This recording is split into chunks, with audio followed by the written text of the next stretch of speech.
บายดีมื้อนี้มีหมากไหมอะหยังเนาะสบายดีน้องอยากได้หมากหยังมื้อนี้ร้านเฮามีหมากหมูหมากม่วงหมากแหลงแสงหมากพลีาหมากเกียงหมากโป้งเอาหยังดีเอาหมากเกียงหมากม่วงหมากพลีาขายแนวใดเนาะหมากเกียงโลละ10,000กีบหมากม่วงโลละ15,000กีบและหมากพลีาขายเป็นหน่วยละ5,000กีบน้อง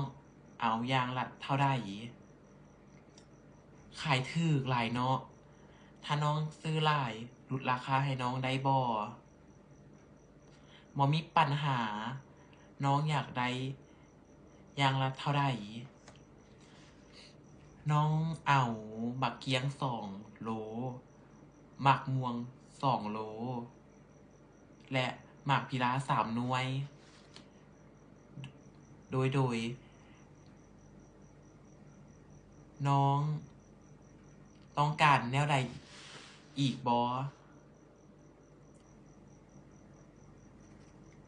พอแล้วคิดรายเงินให้น้องได้เลยทั้งหมดราคา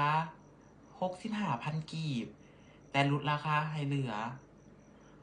6,000กีบก็ได้ขอบใจหลายเด้อขอให้มันหมานเด้อขอบใจหลายๆที่มาอุดหนุนละร้านของเฮาโชคดี